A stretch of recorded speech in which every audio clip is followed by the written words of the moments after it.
그럼 바로 좋은 발표를 준비해 주신 분들이 많기 때문에 바로 진행을 하도록 하겠습니다. 컨텍스추얼 인텔리전스 기반 사용자 인증 연구에 대해서 김영식 성균관대 교수님께서 발표해 주시겠습니다. 김영식 성균관대 교수님께서는 연구년도 또 갔다 오시고 이번에 좋은 상도 받으셔서 그런 내용을 앞에 설명을 좀 하신 다음에 발표를 해주시면 좋을 것 같습니다. 예, 지금 모시도록 하겠습니다. 예, 안녕하세요. 성균관대 김영식입니다. 방금 이제 소개해 주신 것처럼 저는 이제 얼마 전에 8월에 연구년을 다녀왔고요. 예. 그래서 사실은 원래 교수님들하고 직접 뵙고 여러 가지 좀 이야기도 나누고 또 제가 했던 연구 내용들도 많이 소개를 해드리고 싶은데 코로나 때문에 지금 안타깝게도 여러분들하고 대면하면서 직접 이야기하지 못해서 너무 죄송스럽고요. 다음에 더 좋은 기회가 또 있으면은 또 교수님들하고 뵙고 인사드리고 여러 가지 이야기 많이 나누고 싶습니다. 오늘 이제 제목은 컨텍추얼 인텔리전스 기반 사용자 인증 연구로 가지고 왔는데요. 크게 두 가지 연구 주제를 가지고 왔습니다. 그래서 뭐 제목은 지금 막 거창하게 붙였지만 하나는 저희가 그동안 연구를 했었던 보이스 리플레이 어택을 방지하는 기술에 대해서 먼저 소개를 드리고요. 그럼 두 번째로는 저희가 최근에 이제 수행하고 있었던 인증 기반 연구들이 있습니다. 그래서 이러한 내용들 자체가 정말 막 새로운 지금까지 없었던 막 연구고 정말 막 신개념의 인증 기술은 아니지만 저희가 어떻게 연구들을 수행했고 좀 리얼 월드에서 이런 기술들을 사용할 수 있게 여러 가지를 고려했는지 그런 부분들에 대해서 소개를 해드리고자 합니다. 예, 오늘 목차는 크게 두 가지로 구성되어 있고요.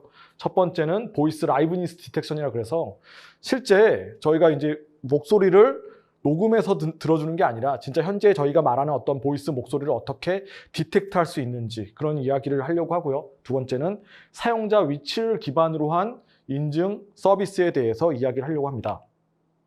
그래서 먼저 보이스 라이브니스 디텍션에 대해서 소개를 하려고 하는데요. 예, 그저 잠깐 이제 저에 대해서 혹시 얘기를 드리면은 저는 지금 성균관대학교 그 소프트웨어 대학 부교수로 있고요. 그리고 얼마 전에 호주의 C사이로라는 우리나라로 치면 이제 애틀이나 ADD하고 굉장히 비슷한 정부 연구기관이 있습니다. 그래서 거기에서 보안 연구를 수행을 했었고요. 예, 그리고 얼마 전에 돌아와서 이제 다시 성균관대에 지금 복귀한 상태입니다. 예, 그래서 현재 제가 이제 관심을 가졌던 첫 번째 연구 주제는 보이스 라이브니스 디텍션 연구입니다. 그래서 실제 지금 우리가 이미 많이 사용하고 있죠. 굉장히 많은 보이스 에이전트들이 있고 한국에서도 많이 사용하고 있고 해외 서비스들도 스마트 스피커 혹은 스마트폰에서 굉장히 많이 쓰고 있습니다. 애플의 경우에는 시리라는 브랜드를 이용하고 있고 뭐 아마존은 알렉사, 구글은 나우 혹은 그냥 구글 보이스라고 부르고요. 그리고 뭐 마이크로소프트, 삼성도 뭐 여러 가지 그 에이전트들을 사용하고 있습니다. 근데 문제는 이러한 보이스 에이전트들이 실제 사람의 음성과 녹음된 음성을 잘 구분하지 못합니다. 그래서 우리가 보안 관점에서 본다면은 얼마든지 목소리를 녹음해 놨다가 다시 재생하는 리플레이 어택을 했을 때 실제 사용자가 그 명령어를 요청하지 않았음에도 불구하고 그러한 명령이 수행될 수 있다는 문제가 있는 거죠. 그래서 이러한 보이스 라이브니스 디텍션 연구에 맨날 나오는 뉴스가 하나 있는데요. 그게 이 아마존 알렉사가 실제 어떤 사람들의 그 인형의 집을 주문했다. TV에서 나온 어떤 소리를 듣고 아마존 알렉사가 주문했다는 그런 실제 뉴스 기사가 있고요. 뭐 또 많이 나오는 사례가 이제 실제 버거킹이 이거는 광고로 했던 건데 어떻게 보면 이제 고의적인 사고가 아닐 수 있지만 이러한 보이스 어시스턴트들이 이러한 리플레이 어떻게 취약할 수 있음을 보여주는 대표적인 사례입니다. 잠깐 영상을 보여드리면요. 혹시 목소리가 잘 들리실지 모르겠는데 지금 원래 15초 동안의 짧은 시간 동안에 이 버거킹에 대한 여러 가지 장점들을 이야기해야 되는데 그런 장점을 이야기하기에는 시간이 너무 부족해서 이 구글 스피커를 통해 가지고 실제 버거킹을 검색해서 찾을 수 있게 만드는, 그러니까 버거킹에 대해서 물어봐라 그런 내용들을 담는 영상입니다. 그래서 실제로는 사람이 명령을 보이스 커맨드 직접 그 구글 스피커한테 주지 않았음에도 불구하고 실제로는 TV에 나오는 소리들이 재생될 수 있음을 알 수 있죠.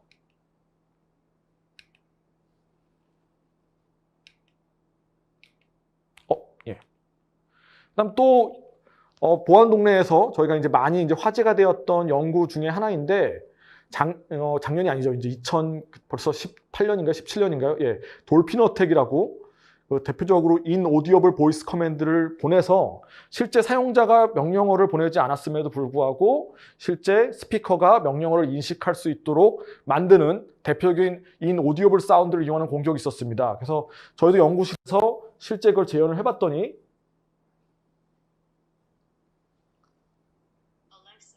물론 이제 하드웨어를 잘 맞추고 여러 가지 좀 실제 파라미터 튜닝들을 열심히 해야 되지만 실제 이런 돌핀 어택 공격이 잘 수행되는 것을 확인할 수 있었습니다.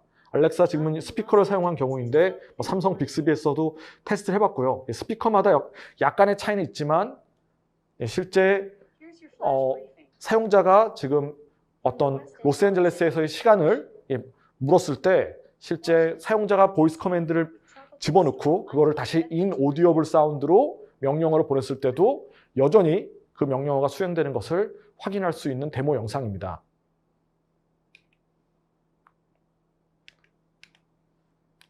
이렇게 사실 저희가 사용하고 있는 지금 보이스 어시스턴트 시스템들은 이렇게 다양한 보이스 리플레이 공격에 매우 취약합니다. 그대로 녹음해서 틀어주는 공격에도 취약하고 아까처럼 실제 사람들은 들을 수 없는 인오디어블 사운드로 들려주는 공격에도 취약합니다. 그래서 이러한 보이스 리플레이 공격들을 어떻게 하면 잘 막을 수 있을지가 굉장히 중요한 문제 중에 하나로 떠올랐습니다. 근데 실제 저희가 이제 관찰해 보면은 어떤 특징이 있을까? 사람이 라이브로 이야기하는 거하고 그리고 보이스 목소리가 녹음돼서 리플레이로 나오는 거하고 어떤 특징이 있을까를 좀 관찰해 봤습니다. 근데 실제 사용자가 말하는 거는 저 위에서 저 가장 오른쪽에 있는 것처럼 보이스 커맨드를 말하면은 이 검은색에 있는 어시스턴트가 설치된, 보이스 어시스턴트가 설치된 디바이스에서 레코딩을 해서 그 레코딩된 사운드를 분석해서 우리가 이제 어떤 명령어인지를 인식을 하고 수행하게 되겠죠. 근데 실제 리플레이 공격을 하게 된다면은 그 발송된 보이스 커맨드를 다시 레코딩 디바이스로 한번 공격자의 디바이스로 레코딩을 해서 그리고 공격자의 디바이스로 재생한 소리가 마이크로폰에 들어가게 될 것입니다. 그래서 실제 리플레이 공격을 하면은 이러한 빨간색의 두 단계가 더 추가되는 것을 저희가 확인할 수가 있습니다. 그러면은 이런 빨간색의 레코딩 디바이스를 한번 걸치고 그리고 플레이 디바이스를 한번 거쳤을 때 틀림없이 우리의 원래 소리와는 다른 디스토션이 벌어질 거고 그러한 노이즈 디스토션들을 우리가 디텍트할 수 있으면은 보이스 라이브니스를 디텍트할 수 있다는 것이 가장 기본적인 아이디어입니다.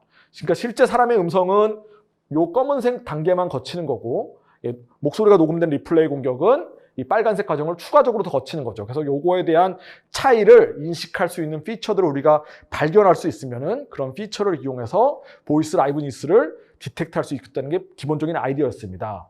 그래서 저희 학교하고 삼성전자에서 실제 사용자들을 약 120명 정도 모아가지고 참가자들한테 임의의 보이스 커맨드 문장들을 이야기하고 동시에 녹음을 진행했습니다.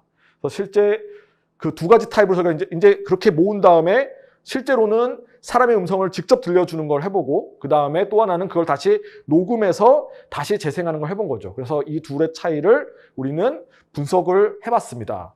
실제 이러한 분석 결과를 바탕으로 저희가 보이드라는 보이스 라이브니스 디텍션 솔루션을 만들었고 그 연구 결과를 올해 유즈닉 시큐리티에 발표를 하였습니다.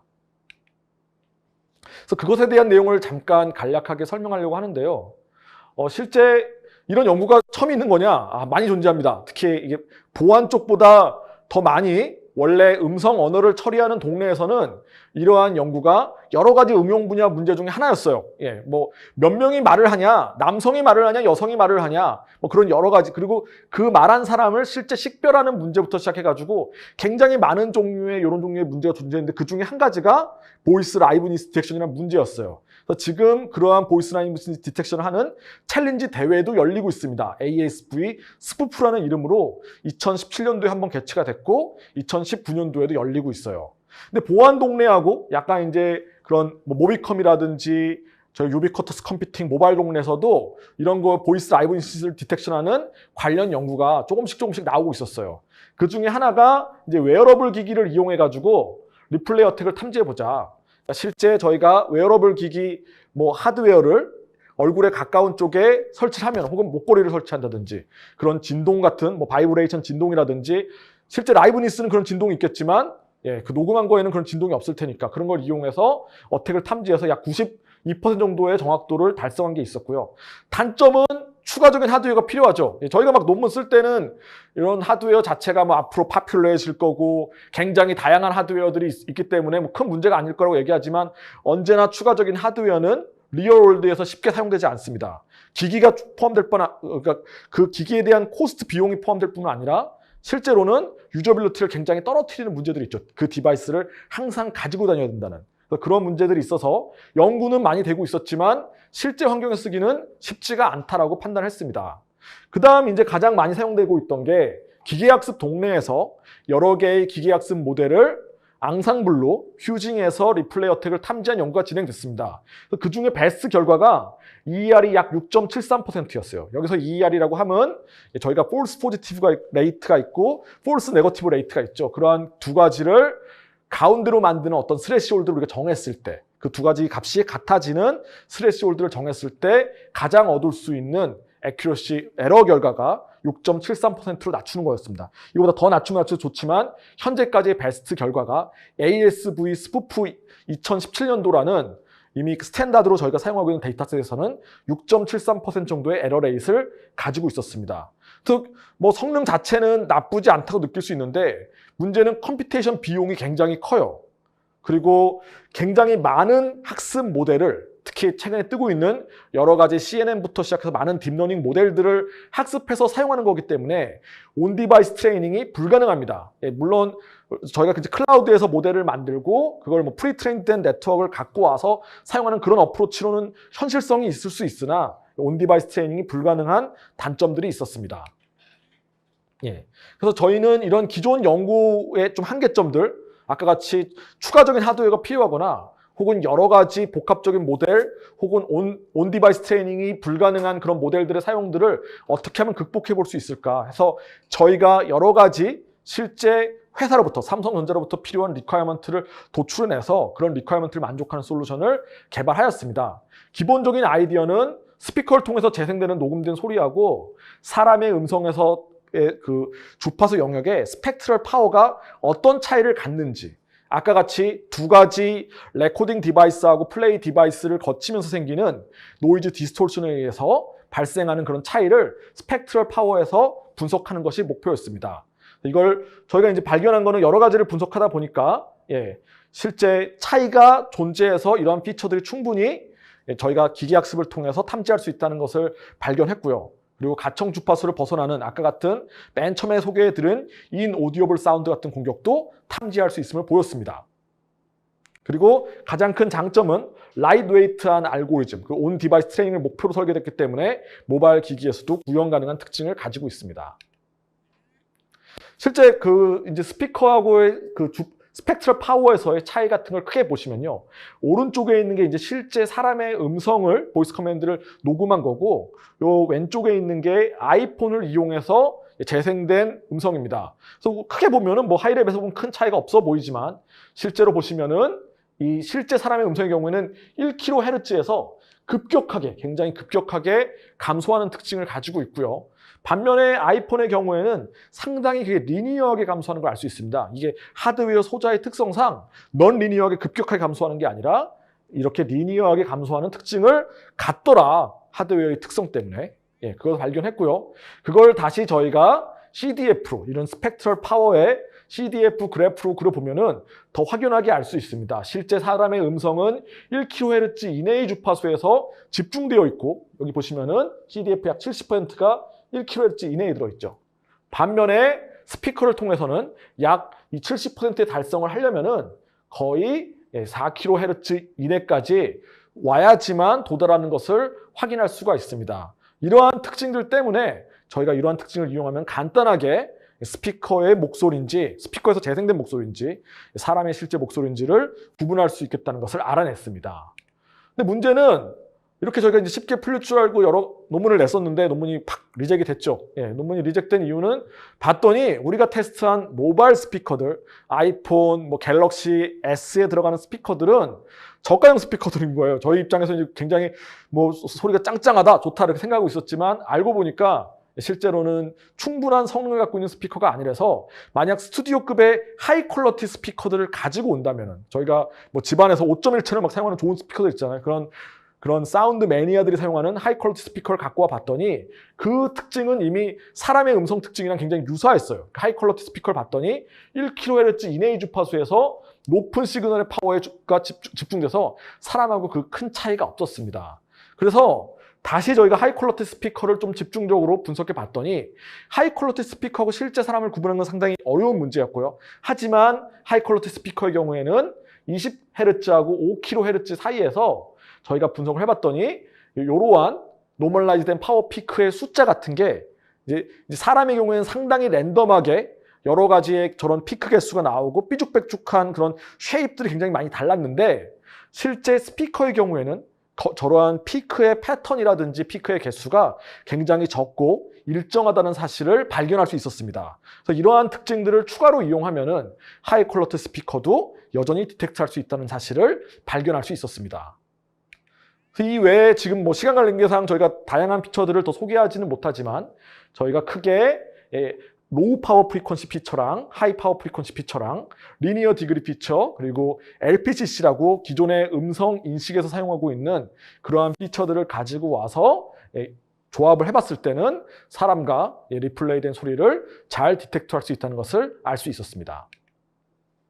그래서 크게 저희가 만든 시스템은 3단계로 구성이 되어 있고요. 첫 번째는 시그널 트랜스포메이션이라 그래서 실제 인풋 보이스를 저희가 퓨리에 쇼타임 퓨리에틴 스펙트럼을 이용해가지고 스펙트럴 파워를 얻는 것으로 1단계는 되어 있고요. 2단계는 거기서 피처, 앞에서 말했던 4가지 타입의 피처, 로우 프리퀀시, 하이 프리퀀시, 리니어리티, 그리고 LPCC 피처들을 도출하는 그런 피처 익스트랙션 과정이 있고 마지막은 그걸 이용해서 저희가 만든 클래시피케이션 모델을 가지고 디텍트하는 부분으로 구성이 되어 있습니다.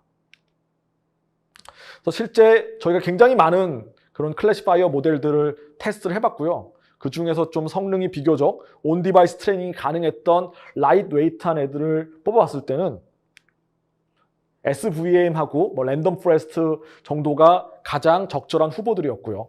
실제 저희가 ASV 스푸프 데이터셋을 테스트해보니까 그러한 온 디바이스 트레이닝을 만족하면서 가장 높은 EER을 달성한 것은 저희가 RBF 커널을 이용한 SVM이었습니다. 그래서 이걸 이용해서 이후에는 계속 다양한 실험들을 진행하게 되었습니다.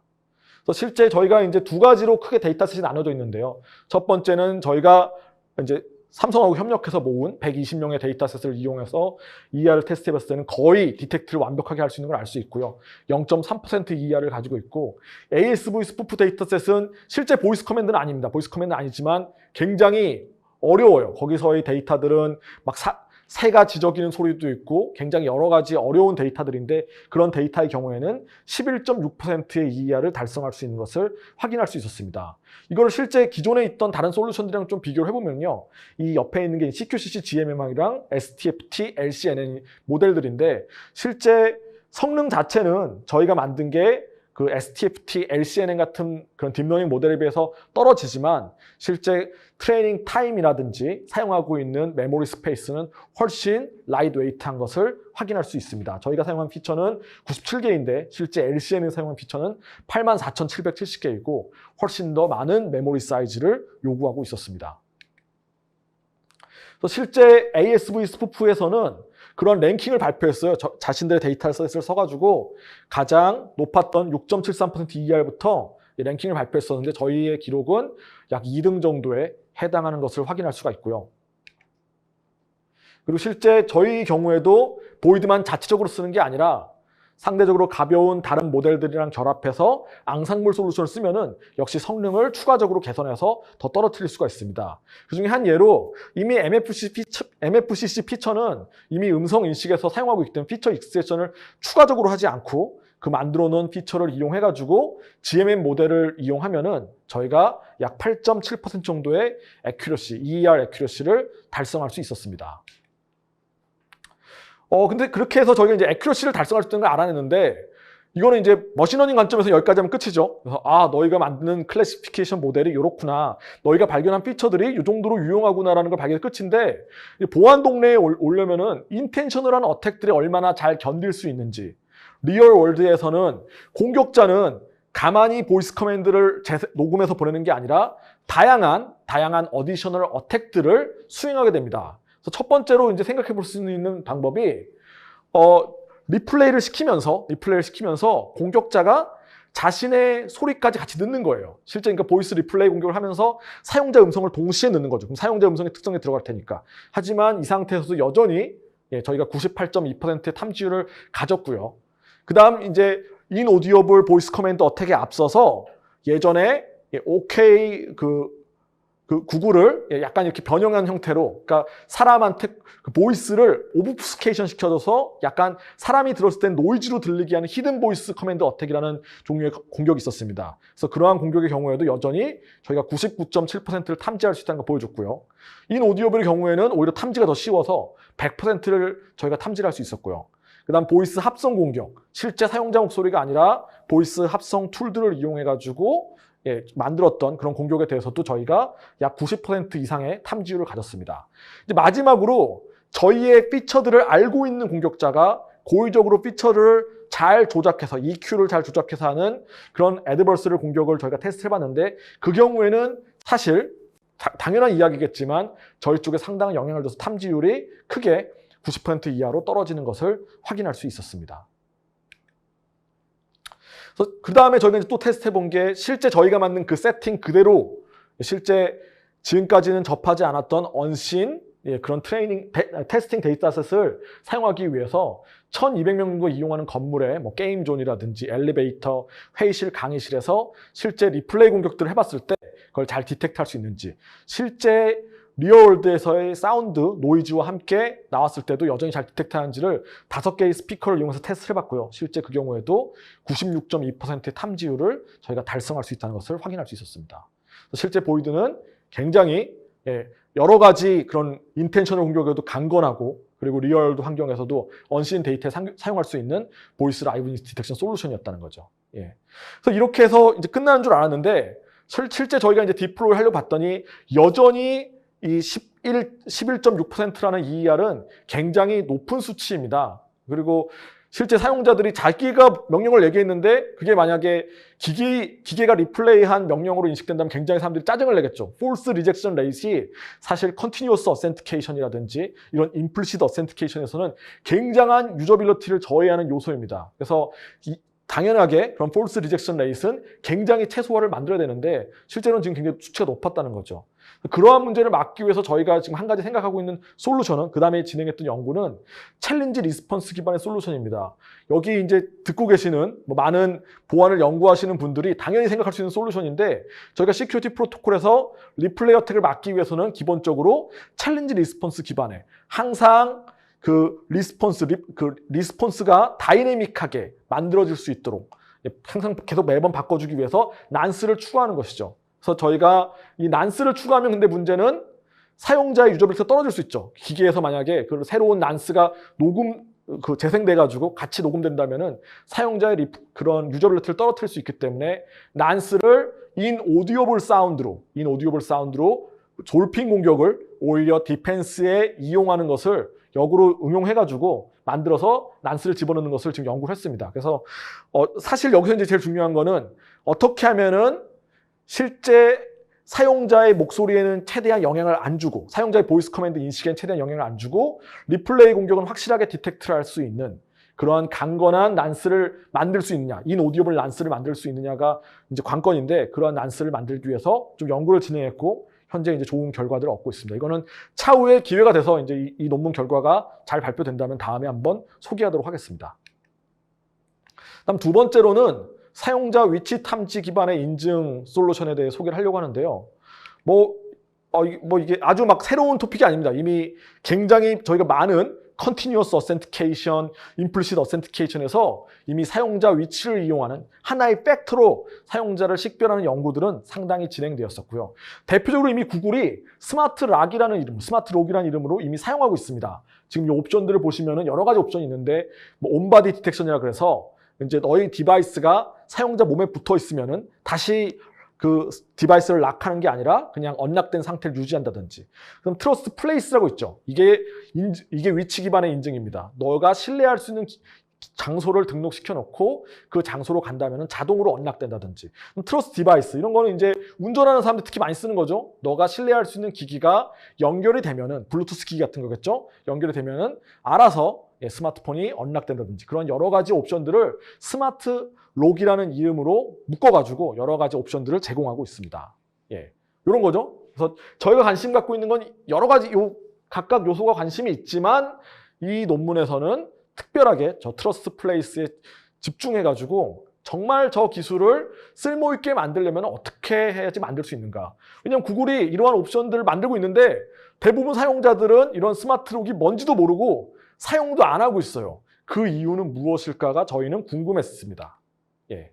그래서 먼저 사용자가 생각하는 트러스트 로케이션이 무엇인지, 사용자는 트러스트 로케이션이라 그러면 어떤 장소를 트러스트 로케이션이라 그러는지, 저 인증 기술에 대한 요구 사항들은 무엇인지를 분석하기 위한 사용자 인터뷰 스터디를 저희가 디자인해서 실제 진행했고요. 안드로이드 좀 예전 버전부터 다 포함시키기 위해서 OS 5.0 이상의 스마트폰 사용자 18명을 남자 10명, 여자 8명. 근데 대부분 이런 거 하면 학교에서 하면은 학생들만 모으잖아요. 대학원생들 너희들 와서 다 해봐. 그런데 그렇게 하면은 진짜 리퀘어먼트가 잘 안 나오니까 저희가 일부러 동네에서 나이 연령층을 고려해서 실제 스마트폰 사용자와 굉장히 유사한 데모그래픽스를 갖는 분들을 뽑아서 18명으로 구성해서 진행을 했습니다. 그래서 왜 18명이냐? 20명 하면 더 좋고 30명 하면 더 좋은 거 아니냐? 10명만 하면 안 되냐? 5명만 안 되냐? 물을 수 있는데 이런 유저 스터디를 할 때는 보통 그 유저 스터디를 인터뷰를 하면서 우리가 새로운 리퀘어먼트가 나오는지, 새로운 코드가 나오는지에 대한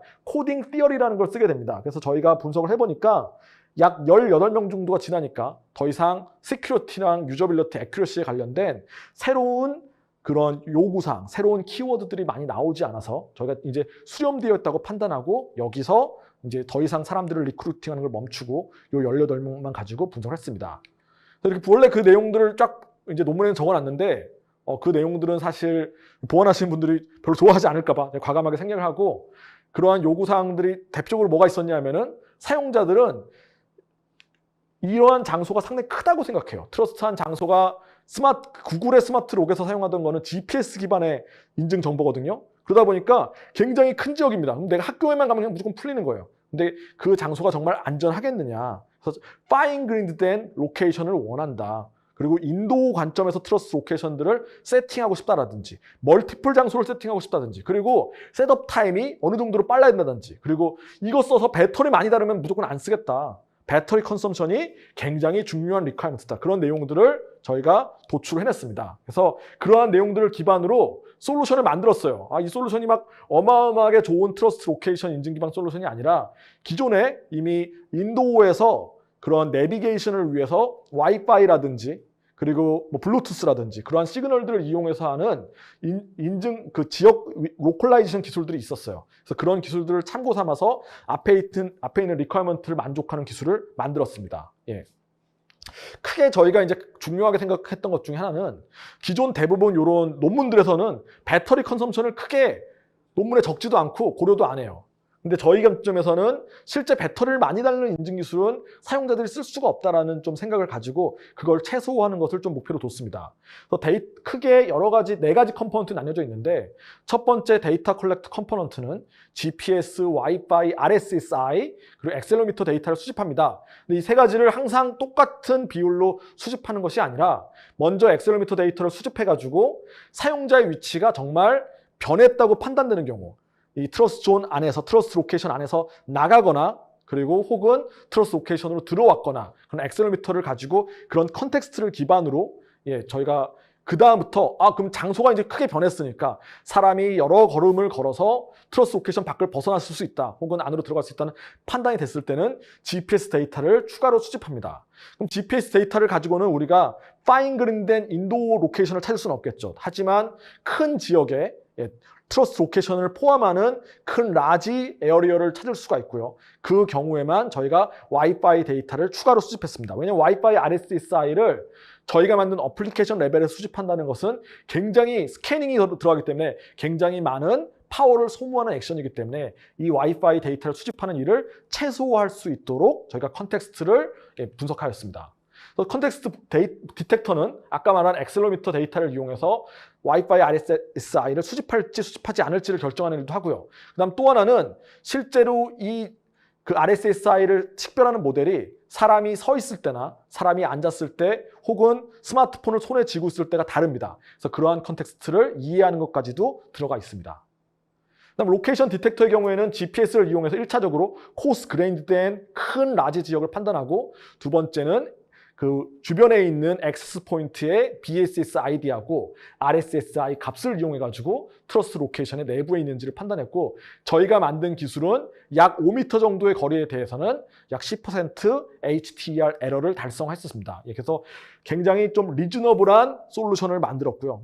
이거는 최고의 트러스 인증 기술을 만들었다는 게 아니라 기존 거에 버금가는 인도 로컬라이제이션 할 수 있는 기술을 만들었습니다. 그래서 저희 만든 솔루션인데 간단하게 보여드리면은 이건 프로타입이고 실제 조금 더 지금은 UI라든지 셋업 과정 그런 것들이 많이 개선되었습니다. 스마트 록의 경우에는 유저의 디바이스를 오토매틱 언락하지만 굉장히 큰 라지 에어리어, 인도 포지션을 못하는, 그리고 장소의 크기를 못 정하죠. 근데 저희는 사람들은 굉장히 자기가 원하는 트러스 로케이션 사이즈를 어드저스팅 할 수 있는 것을 원하고 그런 것들을 달성할 수 있는 솔루션을 만들었었습니다. 그래서 실제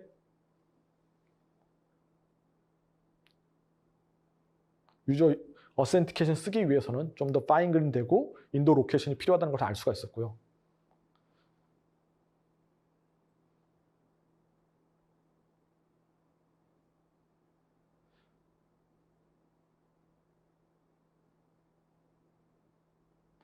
실제 저희가 만든 클래시파이어에서 디텍트 할 수 있습니다.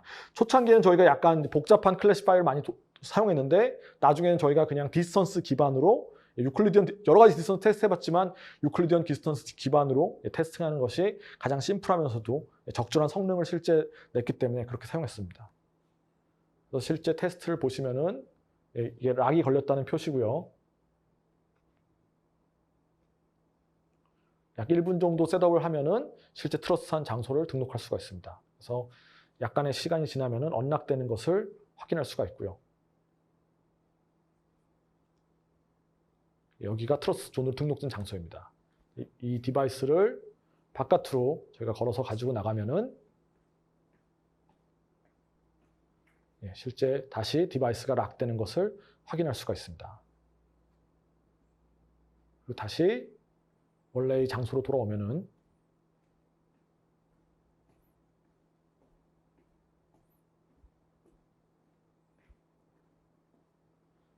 디바이스가 성공적으로 언락되는 것을 확인할 수가 있습니다. 그렇게 해서 저희가 이제 이 솔루션을 만들고 나서 실제 이 솔루션이 얼마나 유용한지, 이 솔루션 자체가 사실 유용한 것보다 진짜 리얼 월드에서 사람들이 이 트러스트 로케이션 기반의 인증 기술을 어떻게 사용하는지 그것이 궁금했어요. 그래서 그것을 저희가 3주 동안 사용자들 모았습니다. 그래서 한 사람당 하루에 10,000원꼴로 사용자당 약 20만 원의 상품권을 지급하고 3주 동안 저희가 만든 어플리케이션을 실제 설치해가지고 3주 동안 강제로 사용하게 한 거죠. 그래서 그 사용자들이 실제 어떻게 이 인증 기술을 사용하고 있는지를 리얼월드에서 필드 스터디를 통해서 분석을 했습니다. 크게 몇 가지 결과만 소개하려고 하는데요. 먼저 첫 번째는 사용자들은 어떤 장소를 트러스트한 로케이션으로 등록할까? 그걸 확인했어요. 사용자들이 정말 등록한 장소들은 어떤 장소냐? 만약 등록 장소가 정말 큰 빌딩이었다면은 구글 스마트락으로 충분한 거죠. 파인그린된 데이터가 필요하다고 인터뷰 때는 이야기를 했지만 필드 스터디는 사실 필요가 없는 겁니다. 그래서 실제로 봤더니 초기에는 약 43개의 장소를 등록을 하다가 추가적으로 시간이 지나니까 30개 정도를 더 등록하고 8개가 삭제돼가지고 최종적으로는 65개의 장소가 사용된 것을 확인할 수 있었고요. 이건 좀 긍정적인 신호죠. 맨 처음에는 43개만 쓰고 있었고 저희가 이제 공지를 했거든요. 너희가 원하지 않으면 이 솔루션 안 써도 된다.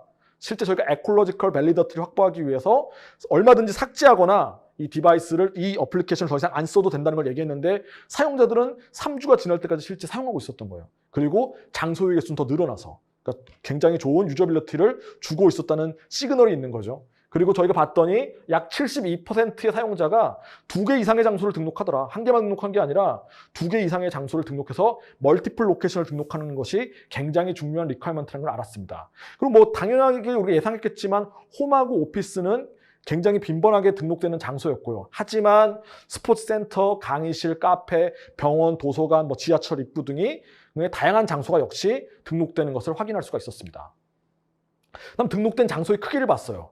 저희가 만든 솔루션이 아주 파인 그레인드하게 미터를 조정할 수는 없기 때문에 트러스트 로케이션 사이즈를 크게 3단계로 조절할 수 있었습니다. 0에서 5m 사이, 5에서 10m 사이, 10m 이상.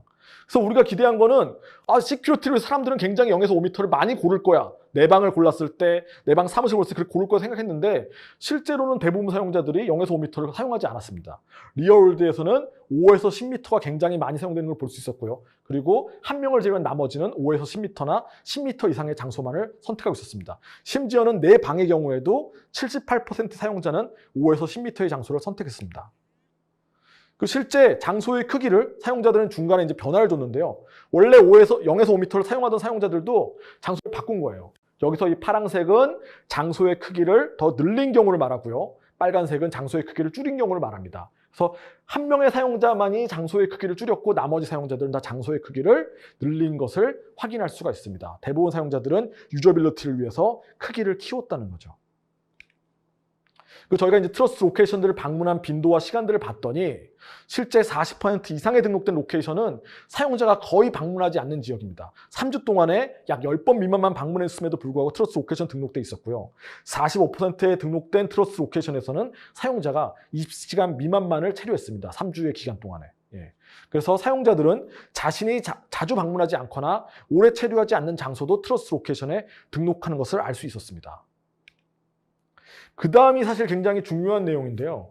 저희가 29명의 사용자, 3주 동안 사용자들을 쭉 나열했어요. 어떤 순으로 나열했냐면은 저희가 사용한 트러스트 로케이션들을 이용해가지고 언락을 한 비율을 가지고, 즉 이 비율이 높으면 높을수록 매뉴얼하게 자기가 정말 막 언락한 게 아니라 저희가 만든 솔루션을 언락한 비율입니다. 그러다 보니까 어떤 실제 사용자는 약 70% 이상의 빈도를 저희가 만든 로케이션 기반 인증으로 언락을 하고 있었어요. 물론 굉장히 적게 사용한 사람도 있었죠. 익스플리시트하게 매뉴얼 언락하는 사람도 있었죠. 근데 대부분 사용자를 봤더니 66%의 사용자들이 30%의 매뉴얼 언락 사용 횟수를 줄이는 것을 알 수가 있었고요.